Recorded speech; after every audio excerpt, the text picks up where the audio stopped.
Hey, welcome to Let's Talk Flix. My name is Ivan Miranda. I'm with my co-host right here, Sean Malloy. Welcome back. Welcome back, man. It's been a long 2 weeks, vacations, schools, work, projects, extra work, out the wazoo, catching up, kids, taking care of kids. We've been... the last 2 weeks, at least, on the Podcast Radio Network, we've been running some best ofs, which worked. Probably our best episodes, maybe the better ones. Yeah, the better ones. Yeah, or at least probably a couple of the episodes that have the most interesting topics that we've talked about. And then we had Brianne Johnson, who was on the show a couple months ago, that had just released her acting book. Yeah. So congrats on that, Brianne. Thanks again for being on our show when you did. For sure, man. For sure. We pumped up, at least on our socials, we tried to help her out and promoting her book as well. Kind of shared her links and whatnot. So if you guys want to know more about that, hit up our Facebook page. Yeah, we got the link on there for her. Want to learn about acting? Yeah, for sure. Go there. The Secrets of Acting. Secretsofacting.com. Yeah, with Brianne Johnson. Fine book, and show some love for your girl. She's doing good work out there. So, shouts out to Brianne Johnson in California. There you go. All right. Well, this is a episode 21 of Let's Talk Flix, movie podcast about movies. On this podcast, no idea. One of some of our main topics are going to be the Suicide Squad review. Yes. And I'm going to go into the Sausage Party review as well. I know you didn't catch it, but No. It's on my mind. I want to get it off my chest. So later on, we will discuss the Sausage Party movie. And if you aren't already following us on our social medias, go to Facebook, Twitter, and Instagram at Let's Talk Flix. Like us, follow us, and we'll follow right back.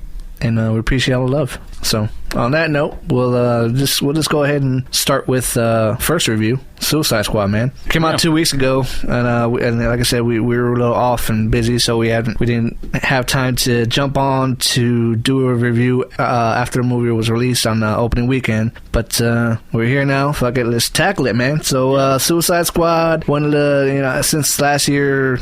Trailer dropping on Comic-Con and all that. It's been one of the most anticipated movies. Everybody was excited for it. That's right. Yeah. Even you three on Periscope over here. Everybody was. Even my wife, she's not a big comic book movie fan, but she saw that trailer and she's like, man, it looks like a good movie. So, Batman versus Superman comes past, that storm, that whole debacle passes, and the Suicide Squad just comes at us like this new ray of hope. Yeah. This light, like this shimmering I think it accomplished its goal of being the blockbuster of the summer. You know what I mean? Kind of. Well, like I said, we everybody wanted to catch it, and then come the week of, there's words and murmurs and Rotten Tomato scores of it not being that good. It goes. I'm looking on the computer here. So for IMDb, it's got a 6.9 out of 10, which is a pretty good score. If you're rating movies, but IMDb is probably always a little higher, right? Yeah. And then you got Rotten Tomatoes. Yeah. That's a 27% at point in time. So that's like really, really bad. So it's like the opposite ends of the spectrum there. But the Rotten Tomatoes seems to be where more critics go.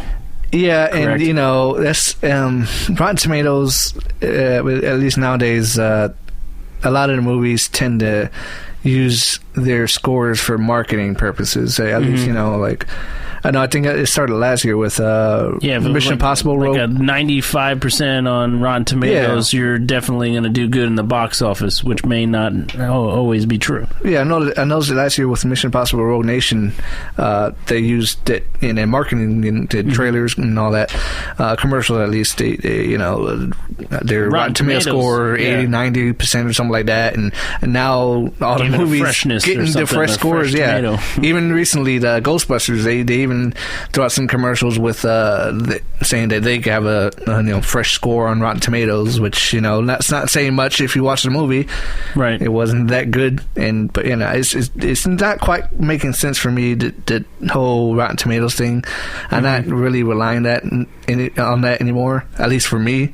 No, because the 27%, it's everybody's got their own way of what they like for a movie. What interests them. A lot of people, our age grew up watching Batman cartoons and read comic books and stuff like that. So they're interested in this because they've invested a lot of time and money in these characters.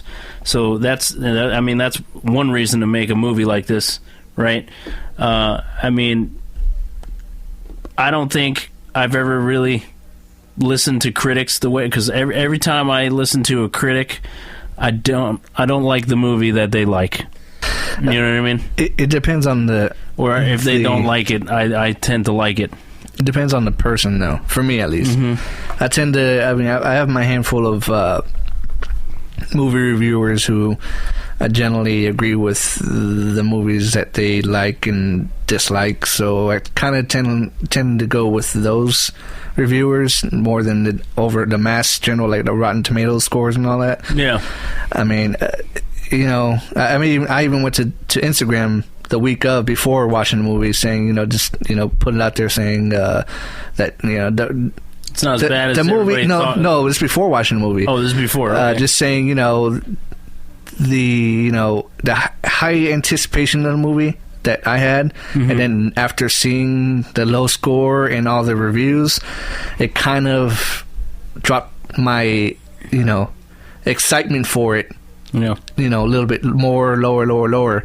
But I didn't want all that to ruin the movie experience. I went to Instagram saying, don't let these scores and all this talk about it not being that good ruin your movie experience. Because most people, buy their tickets in advance. At least the hardcore people, and people really being excited to go to watch it that weekend. And I don't know how many people got drawn away from all that. I don't know. I'm sure it could have an effect, but as far as what the movie, the box office has grossed so far for this movie, $471 million that I'm looking at right here. I think that's worldwide. That's worldwide. Okay. I think the opening weekend it was around 130 something million. Which is good, great. It broke the August record. It demolished Guardians of the Galaxy that made like 90-something million when it came out, which not a lot of people expected that. But for a shitty film, it did what it was intended to do. It got all the money because everybody who wanted to watch it went out to watch it. Exactly. But second weekend... So if it's horrible, you want to see it. If it's good, you want to see it. But second weekend, 67% drop. Oh, yeah? It's still number one, but nowhere near, what it was. Yeah, but it's fine, It made what it made. But, numbers aside, ratings aside... I'm not sure if you knew this or not, but us T-Mobile customers got free tickets through T-Mobile Tuesday to go see that movie. So I went and saw that movie for free, basically. Is it before it came out, or through T-Mobile's? Oh, okay. I pre-ordered the ticket because you had to do it in order to get the movie for free. So I'm sure that had fluffed up the. The numbers? The numbers, yeah. Well, it could. Either way, it's still, it still made quite amount of money. But anyways, numbers aside, ratings aside, what did you think of the movie? Without all the bullshit ratings and reviews. What was your take on the movie? Did you like it, love it? Overall. It was entertaining. That's the word I'm going to choose, because I don't think it was horrible, but I didn't think it was great either. I wasn't really impressed with Jared Leto's Joker, as everybody kind of thought it was. Although his rendition of the Joker kind of reminds me more of the cartoons, watching the cartoons when growing up, kind of crazy psycho Joker. I don't know. I don't have much to say about it because I don't think I liked it that much, but I didn't think it was crap. I mean, there's a lot of bad things about it. How many times did you watch this? Once? I only watched it once. Oh, okay. I only saw it once in the theater, so I might watch it again, just to kind of analyze it a little bit more, you know. But I was kind of wowed by all the special effects for the film, and I think that's what they do a lot with these newer films, with all the great special effects that they can do that they couldn't do even just 5-10 years ago, that look so real and they're just flashy, but they kind of ruin the movie in a way because you're just like in awe, especially if you go see it in 3D. Shit's coming at you, you know what I mean? Yeah, no, originally I had purchased prepaid for tickets for the Friday release date. I was going to watch it with my wife and my oldest son before we went on vacation. But then, one of my cousins wanted to watch it Thursday night, so I kind of got egged on, and I really want to watch it Thursday night. So, I went Thursday night with my brother and my cousin to watch it. The night of the early screenings of it, right? And we caught it in regular format, which was okay, whatever. It's not the IMAX version, which to my surprise, the next day, I realized I purchased the IMAX ones, which was way better than was it? Yeah, okay. way better.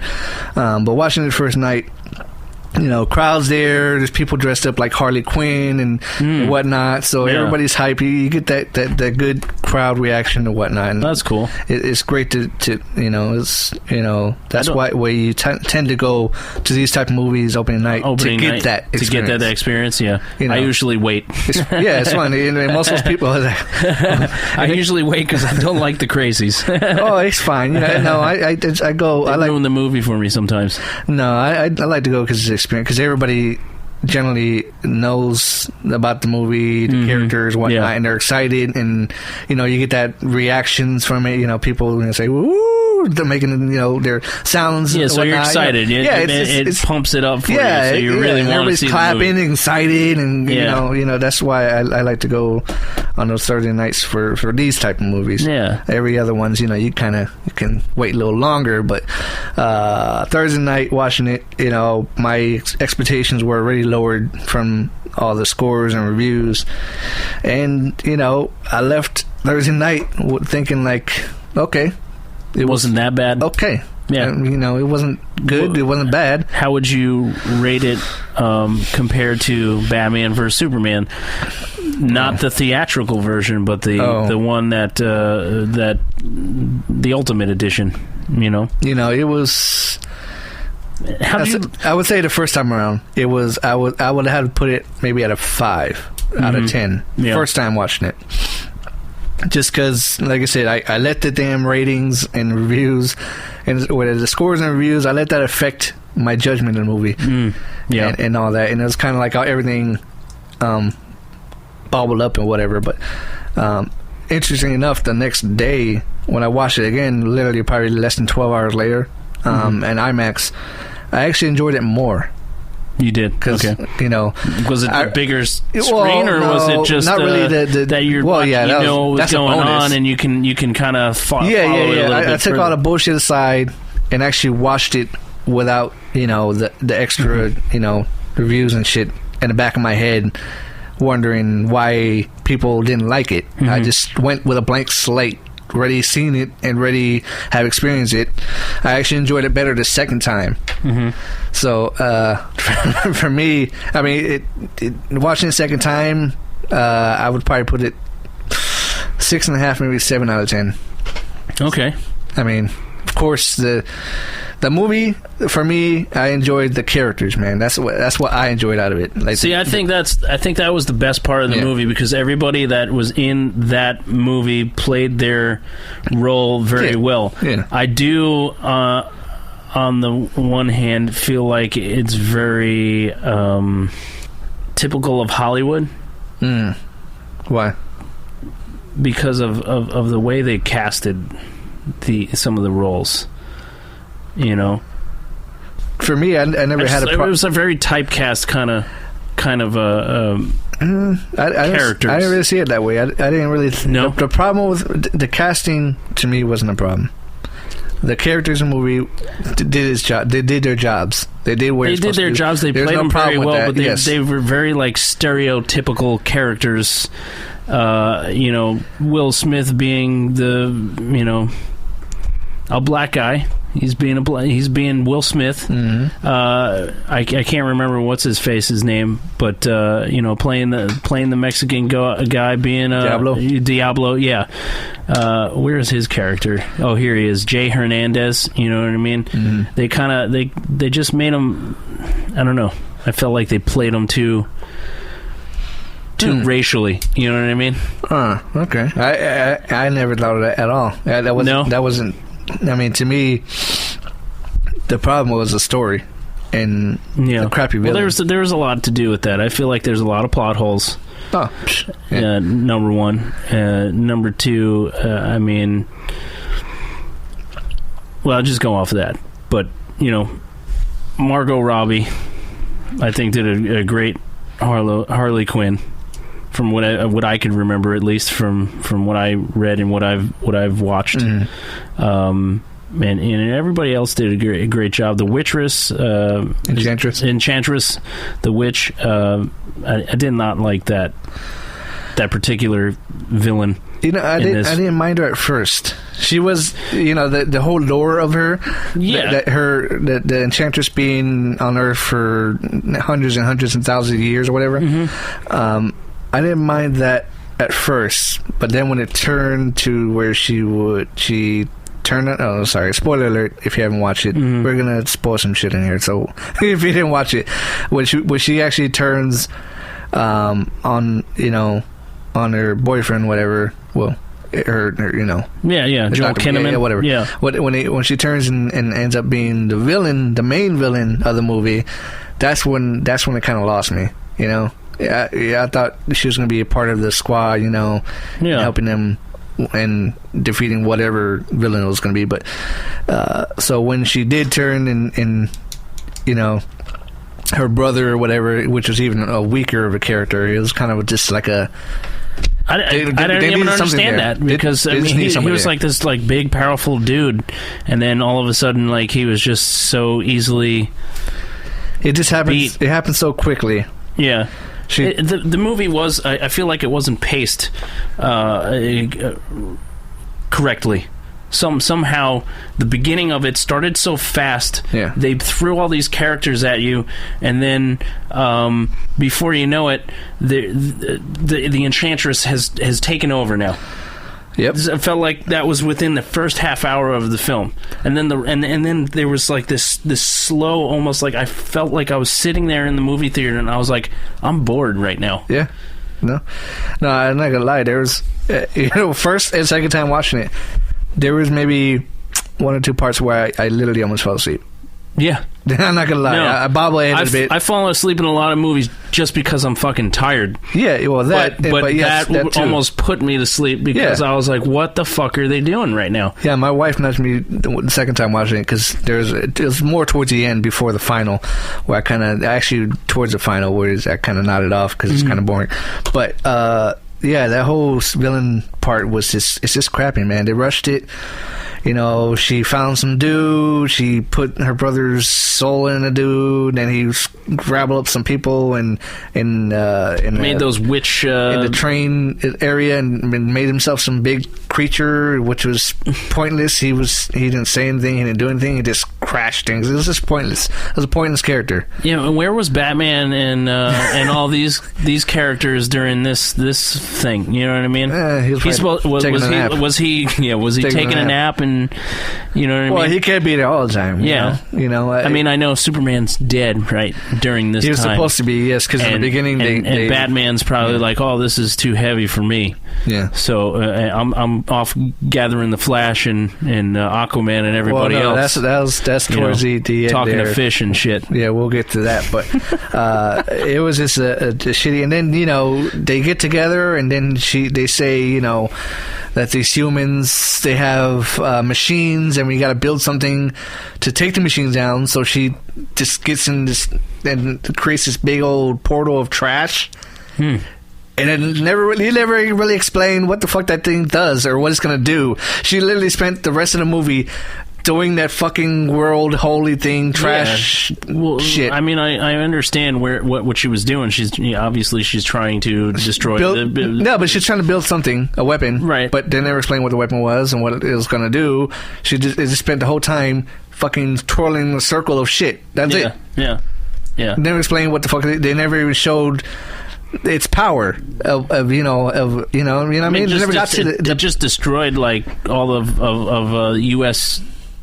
shit. No, just that little whatever city they were in. The downtown area. That's where they fucked up. But still, where was that? Was that Detroit? Was that?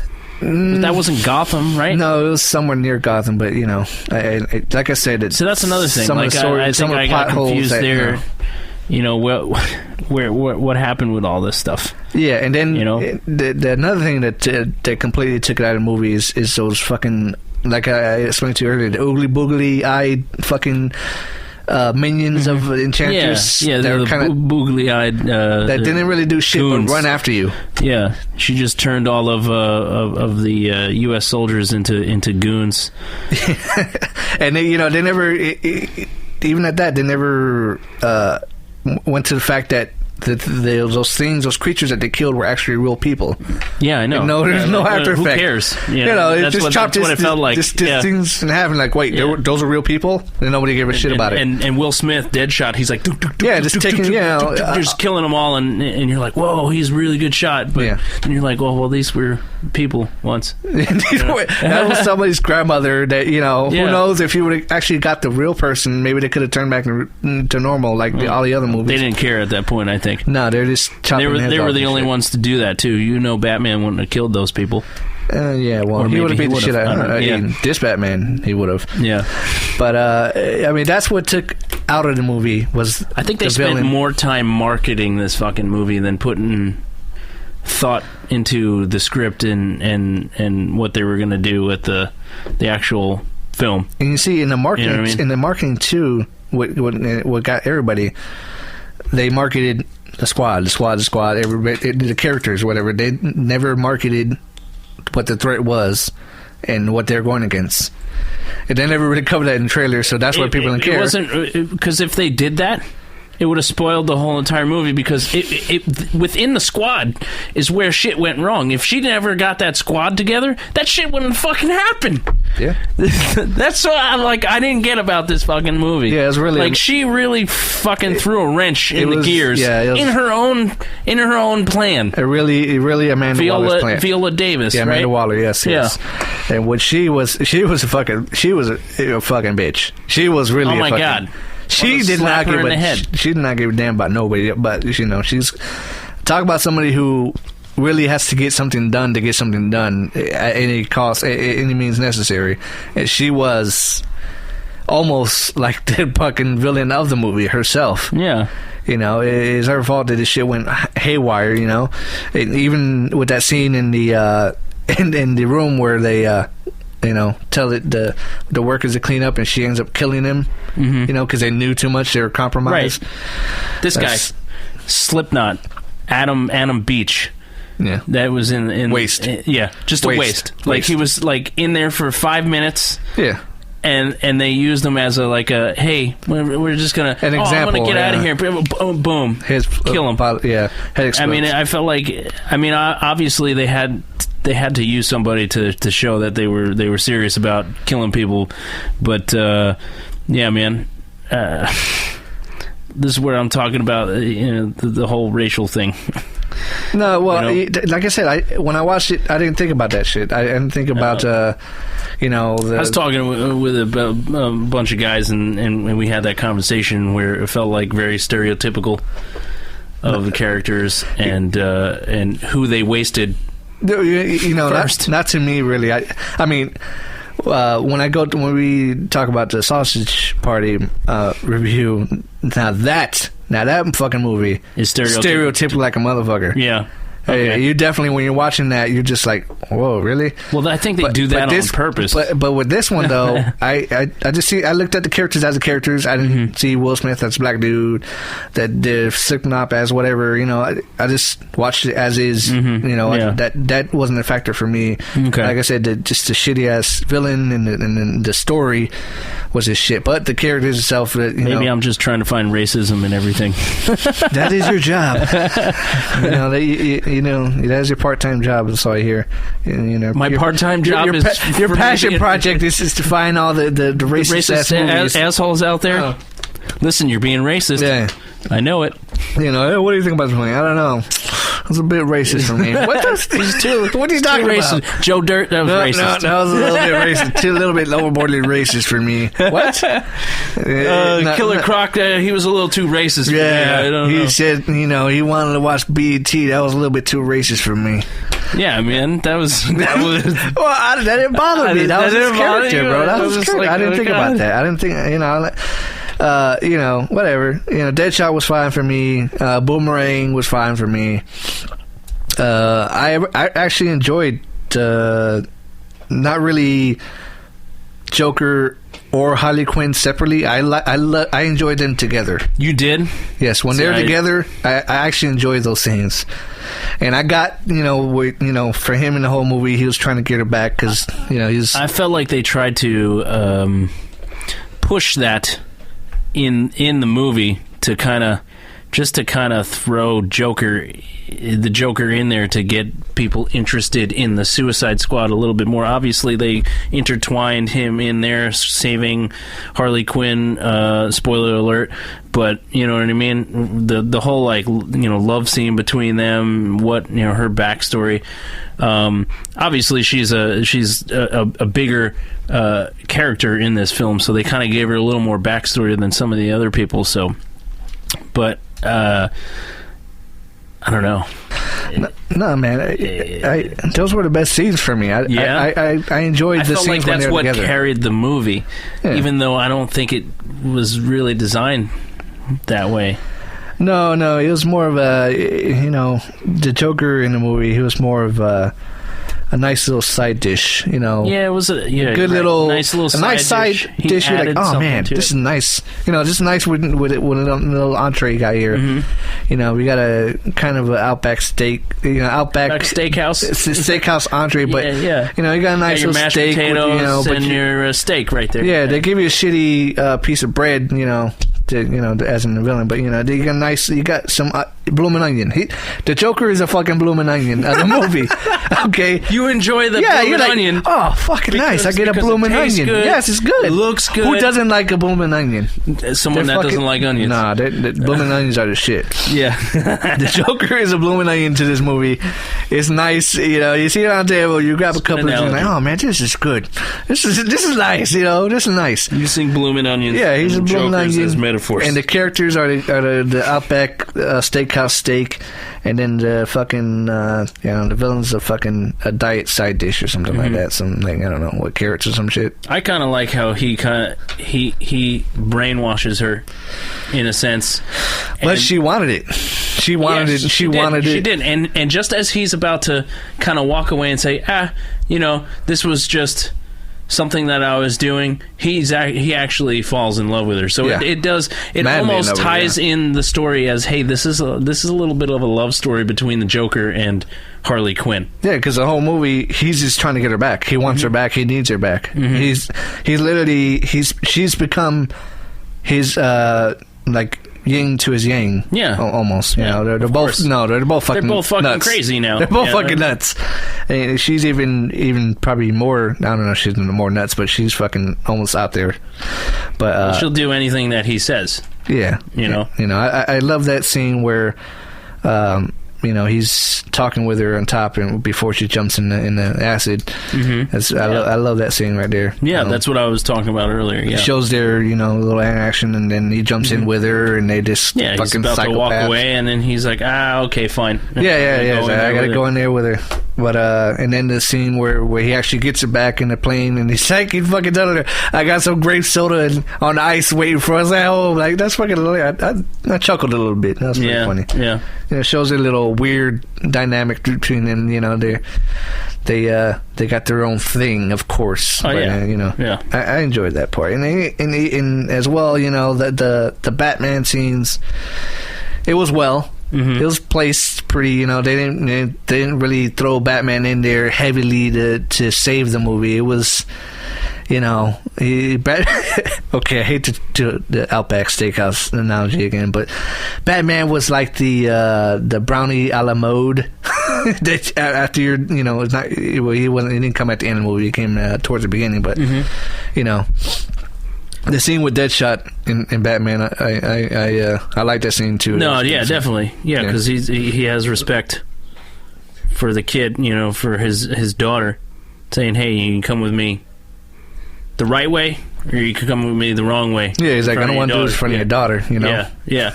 So, and he realizes, they kind of humanized Deadshot a little bit more, where you really can sympathize with a lot of these characters, even though they're like really shitty people and villains. You know what I mean? Yeah. Well, the majority of them, except for Boomerang, had some shit happen to him. Yeah, like you said, Deadshot with his daughter. He just really wanted to spend time with his daughter, but he was also a contract assassin. Yeah, so he was a bad guy, but he had a good heart for his kid, and he had exactly. And then Diablo with accidentally killing his whole family. How do you do that? That's fucked up. And then he decides that he wants to stop after he kills his whole family. Yeah. Well, that was before. Yeah. He kills the whole yard. Oh yeah. And then he decides. That he doesn't want to see. That's where that's where the whole script and shit. Yeah. Exactly. How do you he kills his whole family. He gives up, but yet he literally gives up to the cops. But he goes to jail and loses his temper. But after that is when he decides to stop. Exactly. When he kills the prisoners down in jail. Right. Not that's where Not saying that their lives weren't worth anything, but I mean. But if you had to choose to stop doing some your fucking crazy shit, it would be probably after accidentally killing your family. Yeah. Not after killing the prisoners. But whatever. Like I said, script issues. Plot holes and whatnot. Just bad. Not horrible writing, but just not good. Right. And what else, man? You like and you want to keep going from there? You want to try and tackle some other stuff? Well, during this podcast, at the end, did you get to stick around for the end? Did you see the mid-credit scene? Yeah. With Bruce Wayne, and what's her face? Amanda Waller. That was crappy. That really didn't need to be there. That was just a setup for Justice League. Yeah, I mean, the fact that they're doing business together is even kind of shady to me. I don't know. And then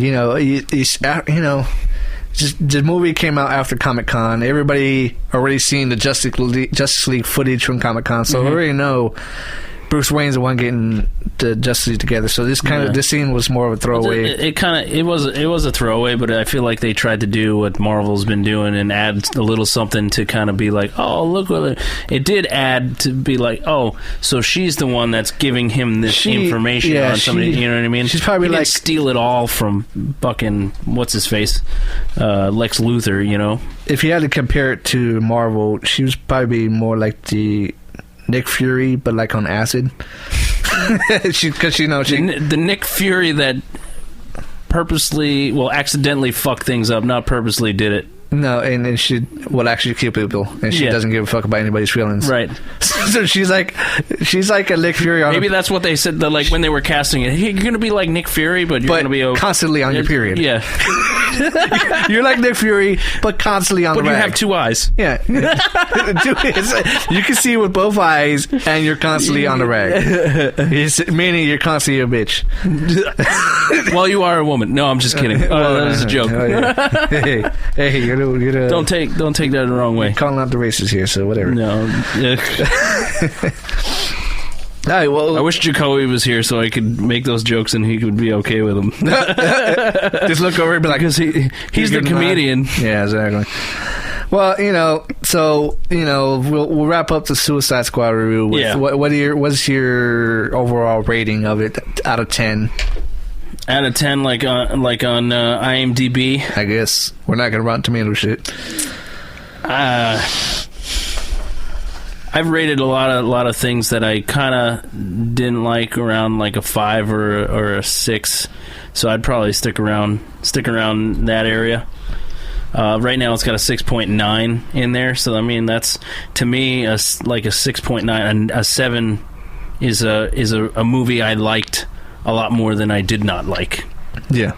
So something that felt like it flowed a little bit more. Like I probably gave Deadpool like a 7 or an 8. Well, Deadpool was a better movie. Yeah. So that's what I'm saying.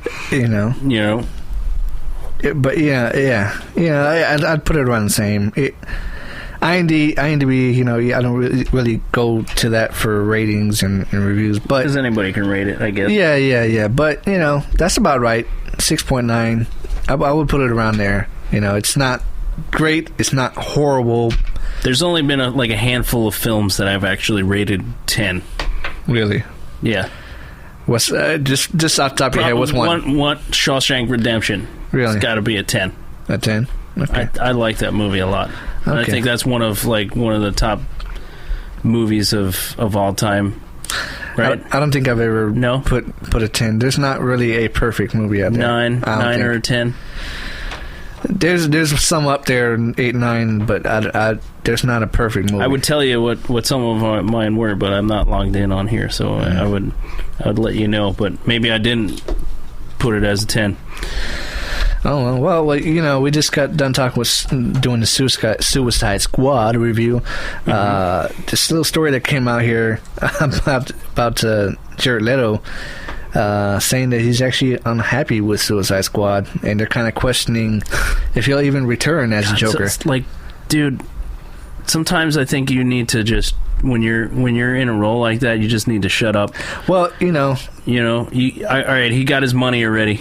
No. He, you know what I mean? When they was doing press for the movie, he mentioned that when they were filming, they cut enough Joker scenes that literally could be almost a Joker movie. Almost a full movie. So that's how much they cut of Joker scenes in the movie. I could see that. Yeah.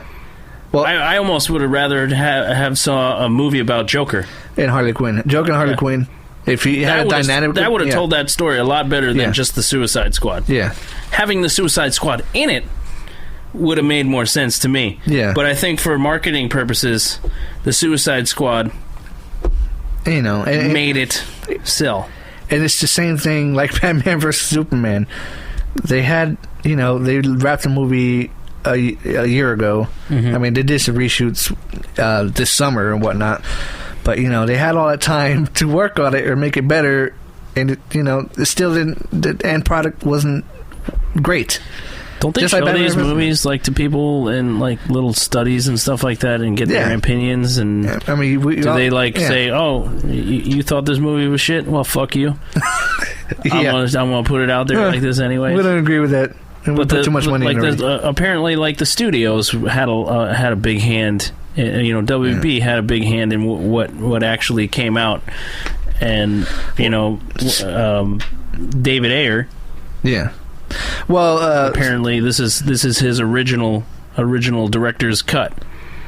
Yeah, he reading this right here, that he said this was his version. So, So is that him taking, the fall, or is that him saying this is my version of it, so fuck you? If you like it, here it is. If you don't, well then, you can take it as it is. Well, he generally said that a week or two ago when they were asking him about it, because he said he made it for the fans, not for the critics. It is what it is. I can see that. But I don't think. I mean, if you're making a movie for the critics, man, you might as well shoot yourself in the foot, because that's going to turn ass backwards on you. So, that's like almost you're making it for the critics. I mean, a lot of people that probably saw this movie that don't like it that much are either Marvel fans or they don't like DC movies. You know what I mean? It's almost like a really spoiled, uppity, witch Beverly Hills woman. You buy her shit, but she's still not happy. You try to do your best to please her. You get her this nice car, this fancy shit, and endless amount of swiping, going shopping and shit. Yeah, it went off a long time ago. I love your metaphor. Exactly. And, he's like, look, baby, I got you a Rolls Royce, 0 miles, own personal driver. Yeah, what else you got from me? They're not Here's pleased. My diamonds. No matter what you do, you're not going to please them. So you're running over and over. And the fact of the matter is, the real people who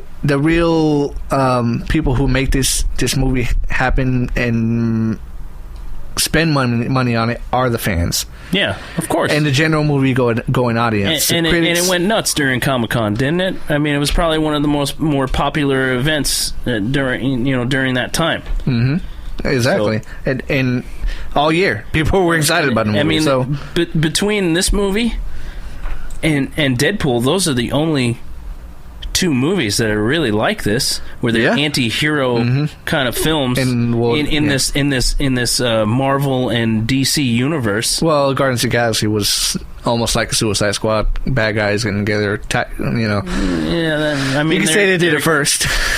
Yeah, I guess. They're not really. To me, they're not weren't really the bad hardcore guys. Villains like these. You know what I mean? They had like good upbringings. Where, I mean. We're not going to get into that. Yeah, that's a whole different story. Yeah. But to say, could probably go off on an hour tangent. Yeah, just on getting on the specifics of Guardians vs. Galaxy versus Suicide. Maybe we need to bring in some comic book nerds here to kind of decipher the difference between the two and whatnot, and break it down for us. We're gonna have to find somebody then. I know. I mean, Jacoby's he knows his thing, but I'm sure there's somebody else that has had their nose buried in that shit a little bit more. Yeah, maybe we'll have someone come in like a Suicide Squad expert and a Guardians of the Galaxy expert and have them go at it. I did get 3 free comic books from about the Suicide Squad for I think getting I did too. my ticket, so that was pretty cool. I have not read them yet, but needless to say, that I would like to learn more about it. Yeah, so I think maybe I would understand the film a little bit more if I knew more about the backstory and the characters and stuff like that. I think a lot of the films that are coming out now, especially in the comic book world, if you don't understand where the director's pulling the source material from what comic book, you're like, what the fuck? You don't know what's going on. Like even some of the Batman stuff from Superman versus Batman. I mean, I feel like it's not the same Batman growing up. Well, it's more of a treat for hardcore comic book fans to see the nods to the original source material. But at the end of the day, when they make these movies, they got to make a movie for the general audience. I mean, if we were to make this straight to comic book adaptation to a movie, they probably wouldn't make much money. Yeah, well, they did spend a lot of time of going through the backstory of these characters for the general audience. Yeah, I mean, I know some of these characters. Some of them I didn't.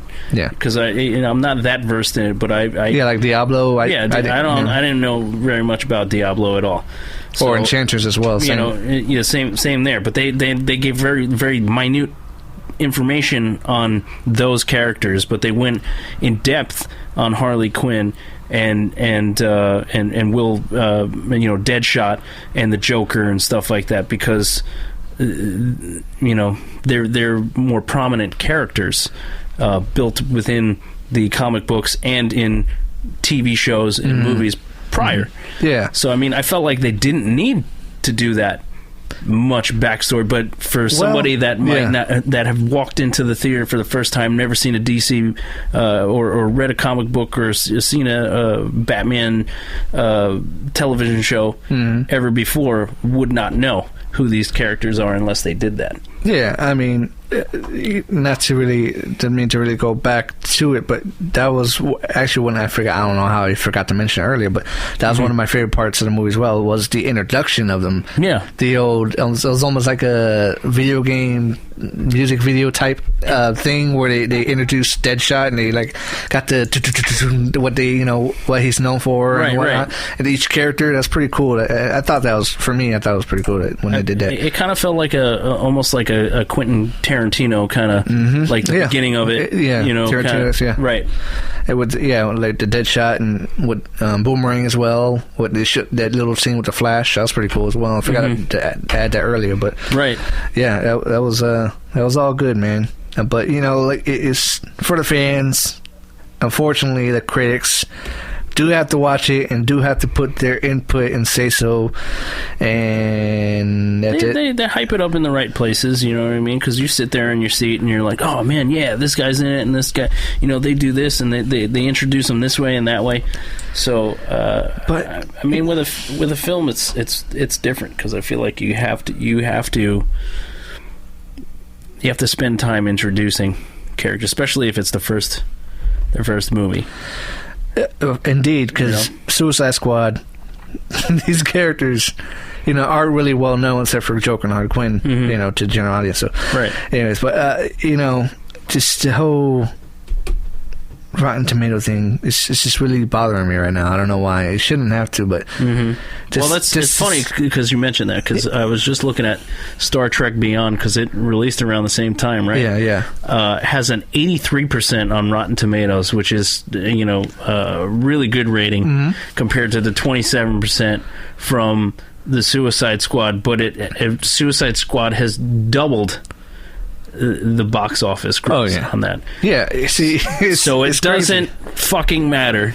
The Rotten Tomato doesn't matter anymore, It doesn't. And even on IMDb, the IMDb on it is 7.5 versus Suicide Squad at 6.9. I mean, it's not that big of a difference there. There was a point in time where it did factor in, but now I don't see it anymore. It's starting to, just watch the movie and you feel what you feel for yourself. I feel at this point in time, you can look at those ratings and be like, oh, maybe I'll like it, maybe I won't. If you're going to a movie based on what the Rotten Tomatoes is saying, then you have no fucking clue. Anyways, so a great example. Like I said, 27% for this movie. Ghostbusters, 80-something% or something like that, 7% is certified fresh, but I enjoy Suicide Squad more than Ghostbusters. Oh, yeah. I haven't even seen Ghostbusters yet. But it even going into Sausage Party, that has a certified fresh rating. I don't know fucking how. I watched both. Probably different, But I watched both of them, and I still enjoyed Suicide Squad more than Sausage Party. So I don't know. It's fucking weird, I might go home and watch it again. Suicide Squad, it's definitely worth watching the second time. I mean, go to the theater. Oh yeah, yeah. Well, you watch the trailers at home and then watch it in the theater. Yeah, that's what I do. I go to I watch the trailers. It's a long night over here in Tampa, Florida. So I know when you're listening to this, it's 9:30, 10 o'clock on the Podcast Radio Network. Shameless plug. But over here in Tampa, it's quite late. We've been up early working on it, so our mind's a little warped. But anyways, covering Sean's ass. Just be quiet. Yes, we'll just edit that out. Anyways, Sausage Party, man. I just mentioned it right now. I just got the old wieners tweet right here. Yeah. Sausage Party movie retweeted. Yeah. So you wait, hold on. I gotta say that. Oh, hold on. Something else popped up. Here's Seth Rogen on a potential Sausage Party sequel in the film's original ending. So they're thinking about doing a sequel to this thing. Wow. Okay, so interesting. So I watched Sausage Party Friday afternoon because I was still on vacation. Took my wife, dragged her. She kicked and screamed. She didn't want to go. She didn't want to watch it. Yeah, I know my wife wouldn't watch that movie. But she liked This Is the End with Seth Rogen there. Oh, she did. She enjoyed that one. Okay. So I'm like, hey, look, I had to tell her on. This Is the End, same characters, but cartoon form. Yeah. So you're gonna enjoy it. You're gonna laugh your ass off. So you kind of pitched her to her. Yeah, I pitched her. Like that. She didn't really have a choice. My wife hates like 90% of the movies that I watch. Well, 90. They all do. But they all do. They all do. She won't even watch them. They're very small breed. There's a very maybe 1 or 2% of females out there.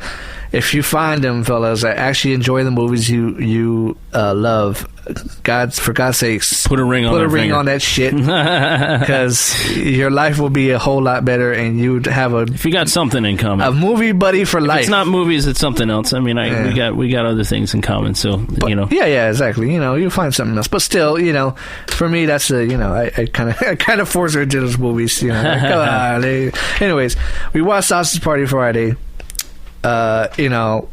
Just like Suicide Squad, when the trailer came out, I was like, man, I'm pumped. I want to see this shit. This is going to be probably one of the funniest movies of the year. And, just super hyped. The reviews, like you said, Rotten Tomatoes was, 83? What's that? What, for Star Trek? No. Sausage Party. No, I got it right. Oh, here, I'll get it. No, I got it right. You got it? Yeah. All right. It's actually at 82%. 82, okay. So Certified Fresh. Audience score 64%, which isn't that great as well. The reviews were good. I already was pumped to see it, but after watching it, it wasn't that great. It wasn't that good, man. All the laughs were in the trailer, right? Right.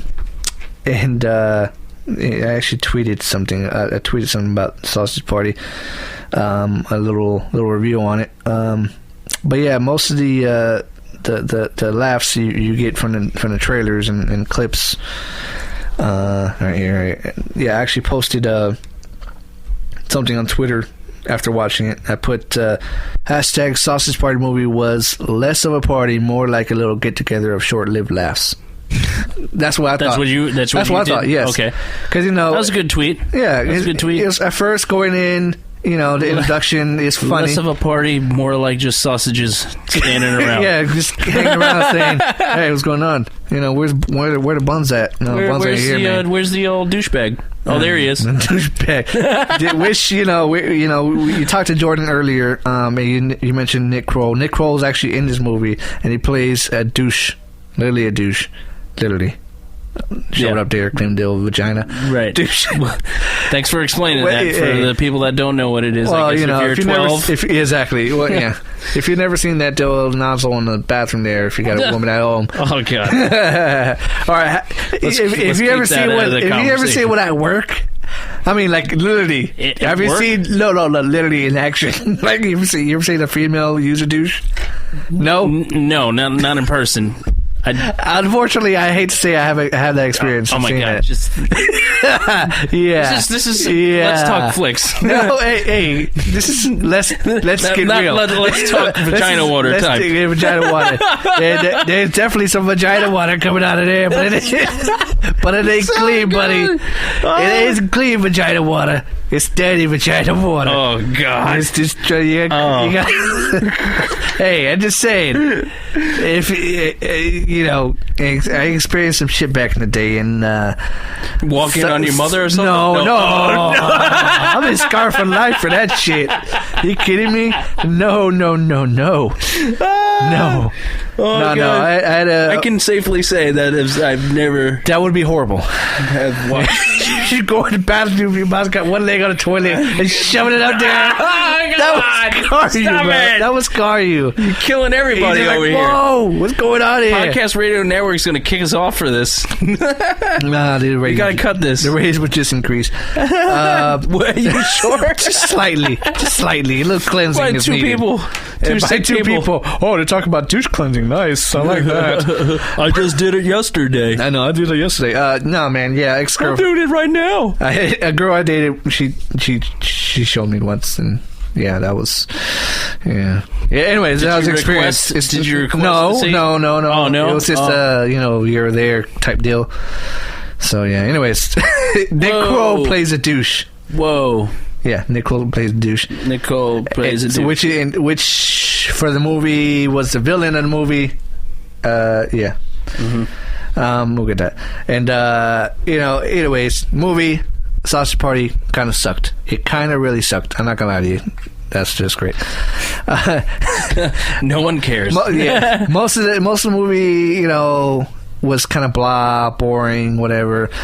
I did like the Nick Kroll character, the douche. I kind of mocked afterwards, like in that movie. I was kind of talking like him and kind of annoyed the shit out of my wife. Hey, bro. I like the. I don't know why I was drawn to him. Maybe because I saw the douche in action once. And who thinks of these things? Spoiler alert. I'm going to get to the ending. At the end of the movie, of course, we all know Sausage Party. Seth Rogen plays the hot dog, sausage, or whatever. And Kristen Wiig plays the bun. We all know that this hot dog is going to go in this bun, initiating a sex scene. Right? Right. We expect this. We know this coming at the end. Well, we get that. We get that at the end. So we get animated sex of a hot dog and a bun at the end. Wow. But this is where they don't stop, man. They go far. They go fucking out 10 yards. Like I'm watching this and I'm laughing my ass off. I'm not gonna lie. I laughed my fucking ass off when the scene occurred. But a whole fucking supermarket store food orgy happened. Shut the fuck up. No, I'm not lying to you, bro. Not lying to you, bro. Not lying to you, bro. A whole fucking store orgy of food items went on in this movie. Douche bags and condoms and hot dogs and ketchup everywhere. Fucking like Edward Norton plays a Edward Norton's in the movie. I swear to you, I thought he plays a bagel, right? He plays a bagel, right? And I tell you, when you talked about earlier about race in the movie, they really fucking went there with this movie. Really? Because Edward Norton played a bagel, right? And then I don't know who played the pita bread, but he played a Muslim, not Muslim, but You want me to look this up? Yeah, whatever. Yeah, but it played on the he played on the Jewish, the Jewish bagel and the Jewish bagel and the enemy. Man, what's that? Pumpernickel? No, it's a pita, but I'm talking about the actual pita bread. Yeah, you're talking about pita bread? It's pita bread. Hold on, right? Hold on. I'm talking about the actual, Jews versus, what's that one race that's always against them? The terrorist.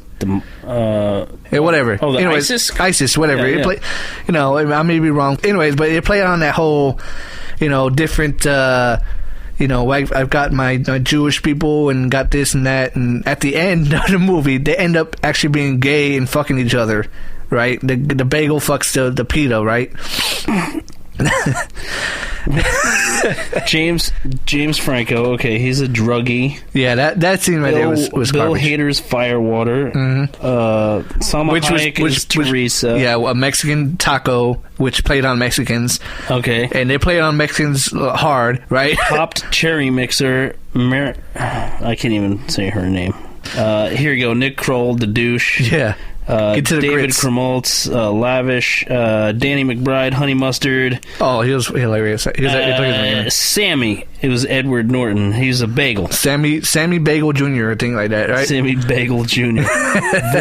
Craig Robinson was Grits. He was Grits. He was hilarious as Grits. God. Because he played Grits. Paul Rudd was Darren. Yeah, that was stupid. Anyways, the Grits play. Black. I don't know how Grits are black, but anyways, he played a whole racist ass Grits box where he's like, he's saying, "Oh man, I hate those crack ass crackers." And then like at the end of the movie, he literally takes a box of crackers and he fucks it. He's like, "You like that, you fucking crackers?" He's saying fucking about. Literally, the end is every food item fucking each other. I'm talking about. The hot dog in a bun, the taco eating out the fucking hot dog bun. End of the movie? Yes, in the movie, it's literally an orgy of food items. Do not take your kids to see this movie if you think it's fun. It goes way out there. And if you watch Sausage Party, well, let's go take the kids to go see Sausage Party.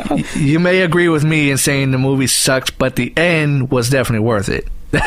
If I had to watch it again to watch the end, I would definitely watch it again because I cracked up. I laughed my ass off at the end because it was hilarious. So, who's Jonah Hill play? Carl? Who's Carl? Jonah Hill plays the other sausage that ends up.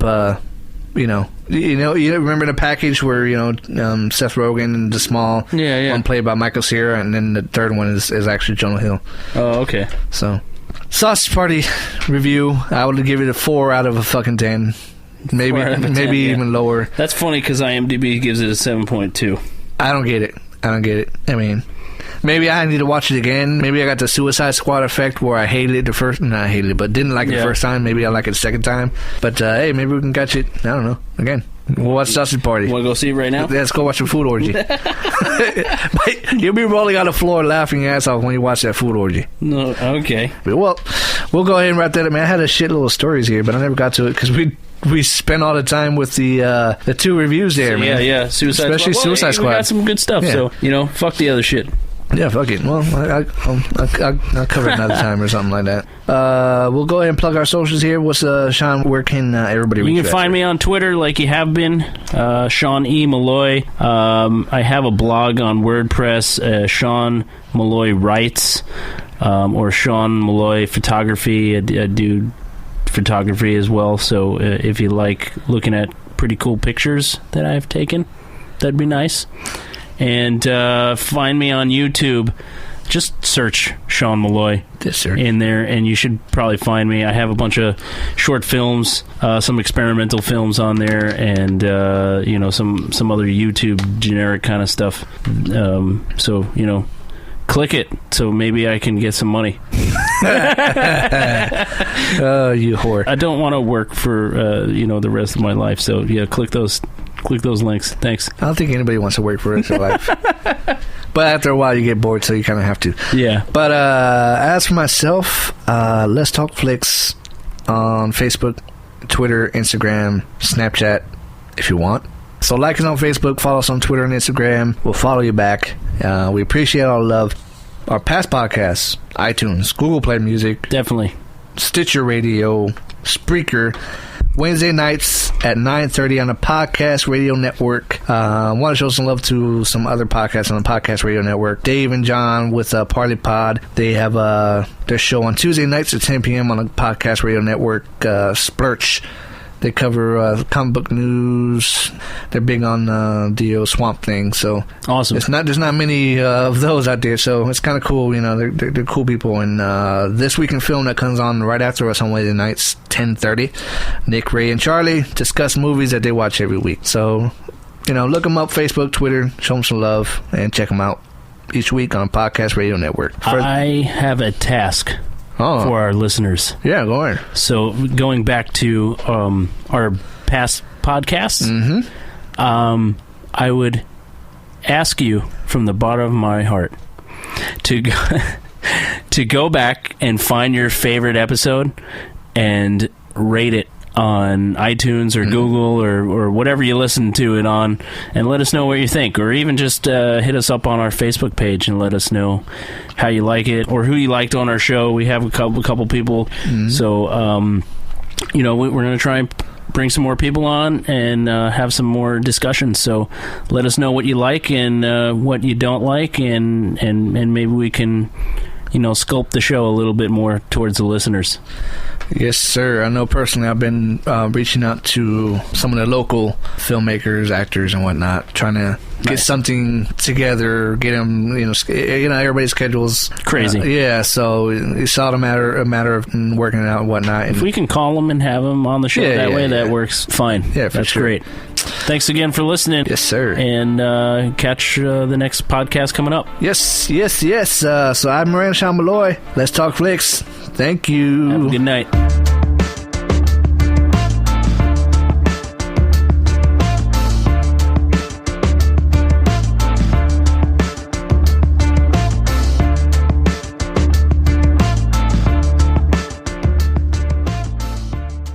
Hey there, fellow podcast fans. Do you love comic books, and especially Swamp Thing? Get out of the bayou. So do we. Come check out the Parlapod Show, the world's only podcast dedicated to the muck-encrusted mockery of a man himself, Swamp Thing. This is some serious arcane audio as we chat with comic book professionals, reviews, spoofs, talk about back issues. Everything swampy under the sun happens here. Give us a listen at parlapod.com, iTunes, SoundCloud, Podomatic, our YouTube channel, and we're on every Tuesday at 10 p.m. Eastern on podcastradionetwork.net. Join your hosts, Dave and John, parlapod.com. Let's go into the green. We'll see you in the swamps.